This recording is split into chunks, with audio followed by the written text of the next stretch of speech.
The second pick will be made by the San Antonio Spurs. That means that the number 1 pick goes to the Dallas Mavericks. Really? Adam Silver?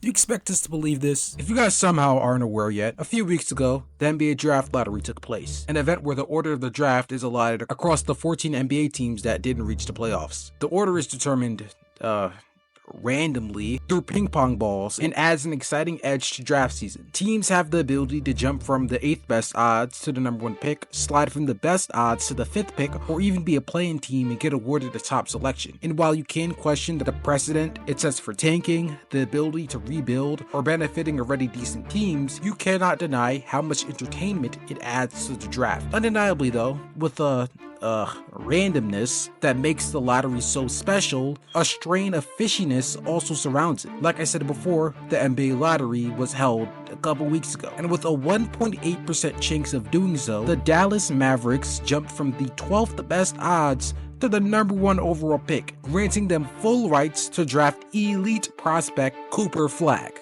Now listen, there's nothing wrong with this. While improbable, a jump from 12 to 1 is possible, relatively speaking. But the Mavs aren't a regular 12 team. With the Mavs pulling off the most stunning trade in the NBA's history just a few months earlier to the biggest franchise in the league, them being awarded the first overall pick is so cartoonishly fishy that even a first grader could point it out. The Mavs coincidentally getting Cooper Flagg right after randomly trading their franchise superstar and potential top 10 player of all time to the biggest market in the league is such an easy call out to make that accounts all across Twitter had an absolute field day with it. The jokes spread across the app, particularly about the obvious collusion with Nico Harrison and Adam Silver, had me dying of laughter. They didn't even try to hide it, man. And look, Mavs fans, y'all deserve this completely.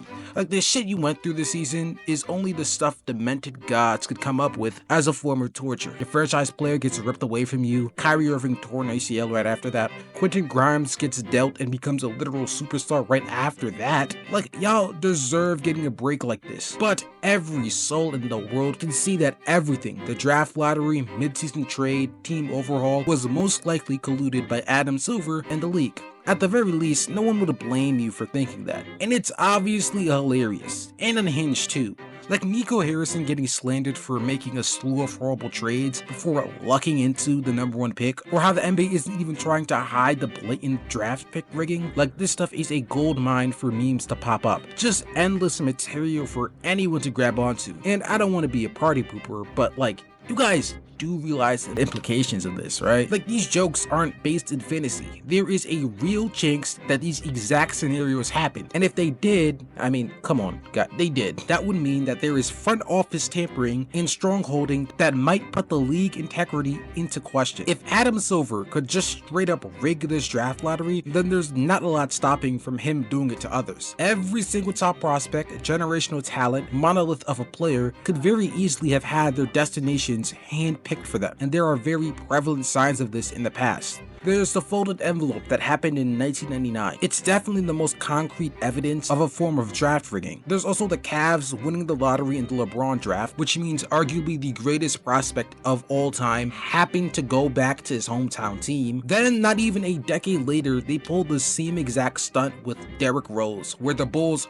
miraculously won the draft lottery and got to draft their hometown kid. Or even when the Pelicans got awarded Zion right after trading AD to, surprise, surprise, the Los Angeles Lakers. Look, if you don't think that there's at least a possibility for some collusion, then you're gullible. The draft lottery is too easy to rig, like so easy. Even with the envelopes they had in the 90s, that shit was easily riggable. Same thing with the ping pongs they implemented in the 2000s, but now they don't even show the ping pongs. Like, everything is behind a curtain and then they just announce who got the first pick. Like, it's stupidly easy to rig it. Alongside that, there's been too many coincidences for it not to be in the realm of possibility. Listen, face it, the NBA is most likely rigged.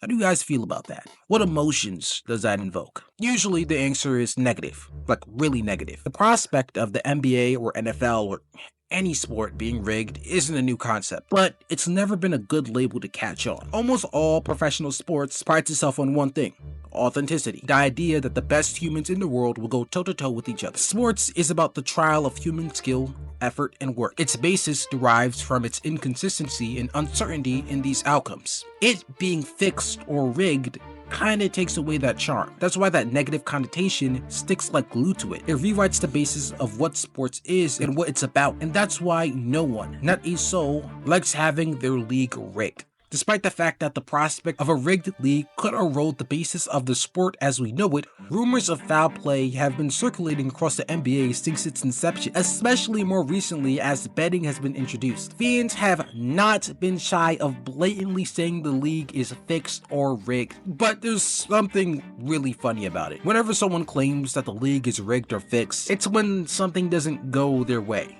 Like in a game, maybe a ref misses the call late. Or remember how everyone thought the NFL was scripted since the Chiefs were winning a bunch of games and like no one wanted the Chiefs to win? And this is the funniest one right here. I saw a tweet, this one right here. It reads, quote, "So after the DeMar DeRozan situation, we can finally admit 100% that the NBA is a fixed/rigged league along with the NFL. There's no more debate around it. It's been known for a while now, but now we could put the convo to rest after tonight."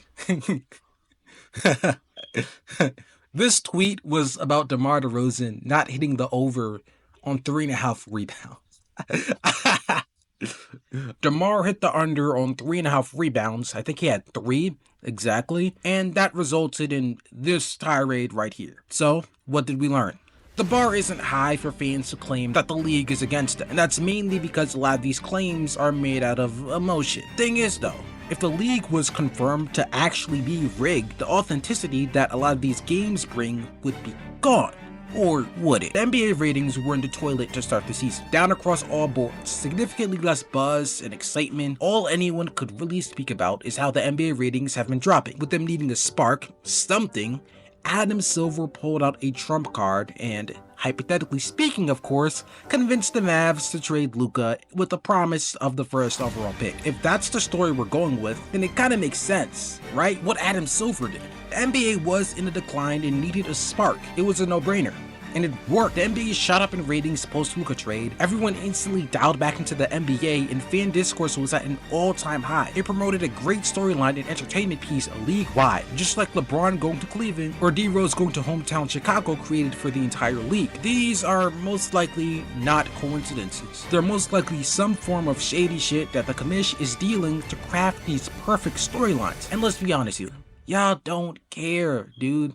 First off, they have plausible deniability. A draft lottery is so easy to rig. Again, even when you could see the ping pong balls, there was nothing stopping them from rigging it. As a fan, you just have to hope that there's no funny business going around behind those curtains. And I'll say it again, y'all won't really care if it's rigged or not. Unless, of course, it's confirmed that every draft, or the LeBron draft, or the D-Rose draft was rigged. Nobody is really gonna care about these bright red flags. It's human nature. These moves that are being made positively impact the entertainment value of the league. If there is very little concrete evidence that something is taking place, then no one is gonna torture themselves and ruin their fun by making these theories. The NBA is rigged, and that's a good thing. I spoke earlier about how rigging gets a negative connotation when being discussed amongst fans, but I didn't mention a pattern that emerged among these discussions. When you mention all the times people claim the league is rigged and outraged, like their bet not hitting or a cluster of bad referee calls,